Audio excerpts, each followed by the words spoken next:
9 10 11 12ခုထိုးမယ်နော်ချင်း12ခုထိုးပြီးသွားလို့ရှိရင်ဇနုကဒီမှာ1 2ဒီ3ခုကိုကြော်ပြီးသွားလို့ရှိရင်ဒီမှာ1 2 3ဒီချင်းလေး3ခုကိုကြော်ပြီးတော့တရစ်တင်မယ်ဒီ4ခုမြောက်နေရာမှာတိုင်ရှည်လေးဒီဖူမီချမ်းပေါ်မှာ3တိုင်ထိုးမယ်နော်1တိုင်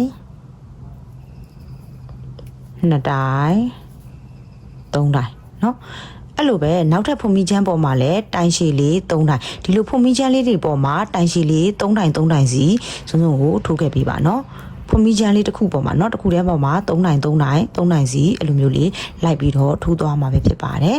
เนาะဒီမှာလည်း3တိုင်เนาะအဲ့လိုပဲဒီချမ်းမှာလည်း3တိုင်3တိုင်3တိုင်နဲ့ဒီအစုံနာရောက်ရင်စုံစုံပြန်လာပြပေးမယ်เนาะထိုးလာတာဒါနောက်ဆုံးဖုန်မီချမ်းလေးမှာတိုင်ရှည်ထိုးဖို့ရောက်ပြီเนาะဒီမှာရှိတဲ့ခြေစားလေးကိုလည်းဒီတာလေးဒီနားမှာတွင်းပြီးတော့မှထည့်ထိုးเนาะဒီလိုလေးအပေါ်ကိုတင်ပြီးတော့ဒါလေးတိုင်ရှည်လေး3တိုင်ထိုးမယ်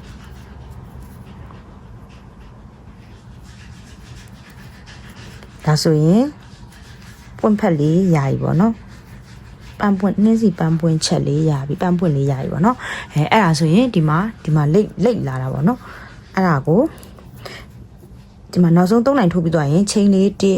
2 2ခုတက်ပြီးတော့ဒီထဲမှာပဲလာပြီးတော့ရှက်ကော်နဲ့ထိုးလိုက်မယ်နော်အဲ့လိုမျိုးလေးထိုးပြီးသွားပြီဆိုရင်ကျွန်တော်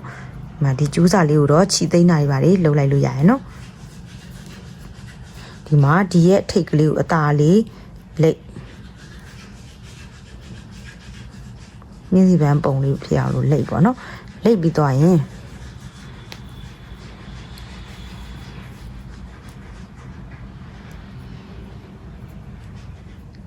ဒီမှာနှင်းစီပန်းပွင့်ပုံလေးလိတ်ပြီးသွားရင်ဒီအနောက်ကိုလှန်လိုက်နော်နောက်မှာဆိုလို့ရှိရင်သူ့ရဲ့ဒီမှာရှိတဲ့ဟိုဟာလေးရှိတယ်เนาะအပေါက်လေးတွေရှိတယ်သူမှလေဒီလိုအပ်ထဲလိုက်လို့ရတယ်တိုင်ရှည်ထိုးခဲ့တဲ့ကျယ်နေတဲ့နေရာလေးမှာဒီခြိစလေးကိုဆွဲထုတ်ပြီးဒီထဲမှာလဲရှက်ကော်နဲ့တခါတည်းဆွဲထုတ်လိုက်เนาะ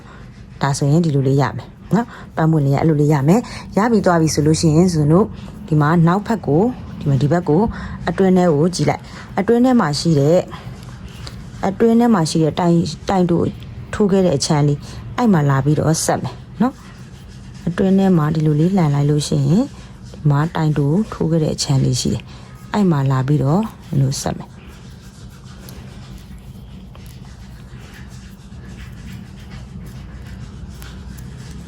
ဒီလိုလေးနော်။